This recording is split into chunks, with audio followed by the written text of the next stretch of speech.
সুপ্রিয় দর্শক বন্ধু, স্বাগত জানাচ্ছি আমার কৃষিভিত্তিক ইউটিউব চ্যানেল মিলে দেখিতে।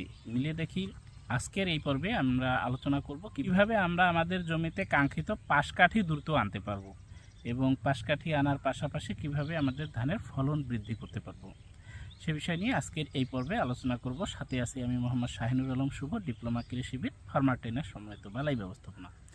চাষি ভাইরা আমরা সবাই চাই যে ধানের ফলন কিভাবে বৃদ্ধি করতে হবে সেই উপায়টি অবলম্বন করি।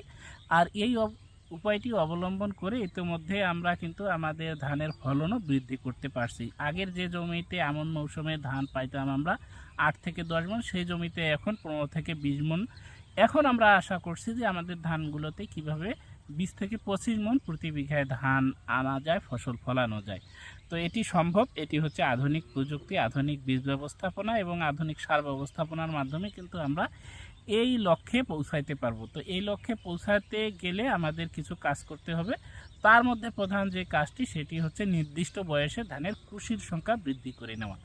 তো এই নির্দিষ্ট বয়সে আমরা ধানের কুশির সংখ্যা কিভাবে বৃদ্ধি করব? কারণ আমাদের যেই সারগুলো দেওয়ার কথা সেই সারগুলো তো আমরা দিয়েছি, যে সারগুলো দেওয়ার দরকার, যেই পরিচর্যাগুলো করার কথা সেই পরিচর্যাগুলো তো আমরা করতেছি।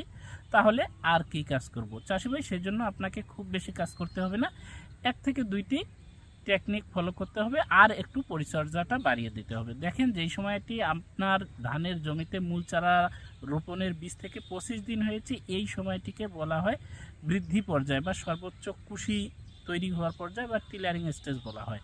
অর্থাৎ এই সময়টিতে ধানের কিন্তু পাশকাঠি হচ্ছে এবং দ্রুত পাশকাঠি আসতেছে। তো এই সময়টিতে আপনি যদি আরেকটি পদ্ধতি অবলম্বন করেন তাহলে আপনার যে কাঙ্ক্ষিত পাশকাঠি সেই পাশকাঠি তো চলেই আসবেন। একটা ধানের গোছায় যদি আপনি 20 থেকে 25টি পাশকাঠি আনতে পারেন তাহলে 20 থেকে 25টি কিন্তু ধানের শীষ বাইর হবে। আর এই 20 থেকে 25টি শীষ যদি বাইর হয় তাহলে এই শীষগুলোতে কিন্তু আপনার ধানের সংখ্যা বেশি হবে, আপনি সর্বশেষ ধানের ফলনটা বেশি পাবেন।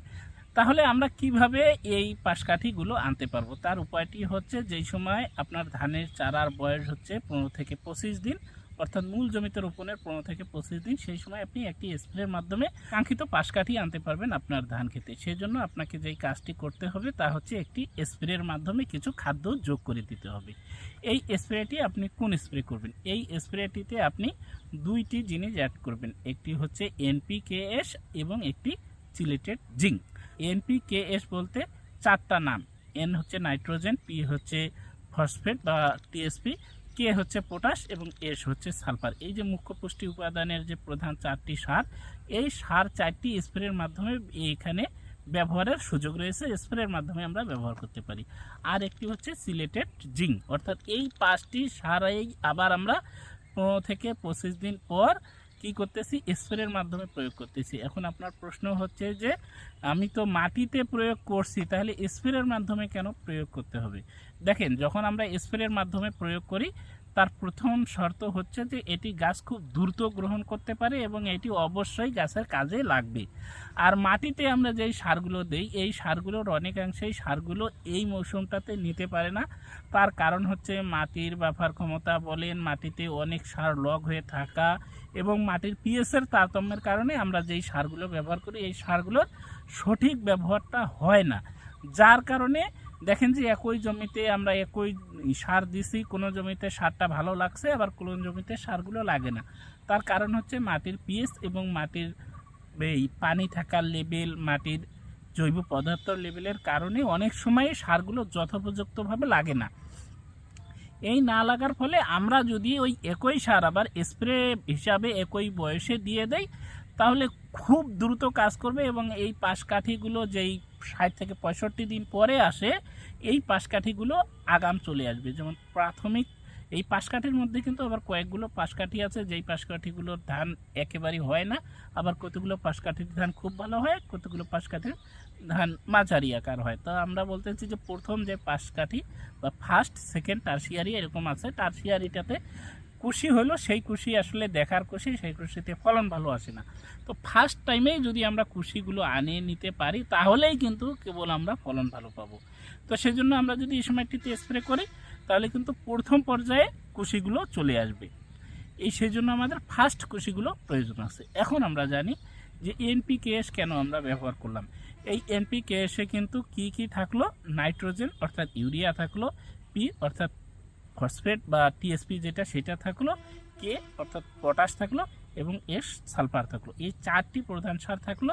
সাথে আমরা যোগ করতেছি চিলেটেড জিঙ্ক বা জিঙ্ক যোগ করতেছি, অর্থাৎ অনুখাদ্য এবং মুখ্য পুষ্টি উপাদান, গৌণ পুষ্টি উপাদান সবগুলোই কিন্তু দেওয়া থাকলো এই স্প্রেটিতে। এখন এইখানে আপনার একটা প্রশ্ন আসতে পারে যে আবার এখানে তো এই যে এনপিকে এসে তো টিএসপি বা ফসফরাস আছে, সেই ক্ষেত্রে আমরা এই যে চিলেটেড জিঙ্ক একই সাথে স্প্রে করতে পারবো কিনা? হ্যাঁ, চিলেটেড জিঙ্কও আপনি একই সাথে স্প্রে করতে পারবেন এটার সাথে।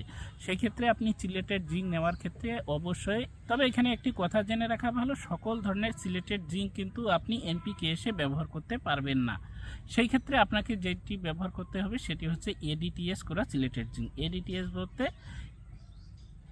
এই এডিটিএস হচ্ছে একটি কোটেড, যাকে বলে ইথাইলিন ডায়ামিন টেট্রাএসিড। এটি দিয়ে কোটেড করা থাকে ওই জিঙ্কটি। ধরেন যে ডিমের খোসার মধ্যে যেমন উপরের আবরণ থাকলে সেটা অন্য কারোর সাথে মিক্স আমরা যতই করি না কেন মিক্স হবে না। তার নির্দিষ্ট কাজ যেই সময় যেখানে পড়বে সে তার কাজ সফল করবে, কিন্তু অন্য কারোর সাথে মিক্স হয়ে বিক্রিয়া করার কোনো রকম সুযোগ থাকে না। তাই সেই জিঙ্কটার নাম হয় এডিটিএস, ইথাইলিন ডায়ামিন টেট্রাএসিড। এই ইথাইলিন ডায়ামিন টেট্রাএসিড দ্বারা এই জিঙ্কটিকে কোটেড করা থাকে। এটি ওই ফসফরাসের সাথে কোনো রকম বিক্রিয়া করবে না, করে আপনার ফসলের কোনো রকম সমস্যা করবে না।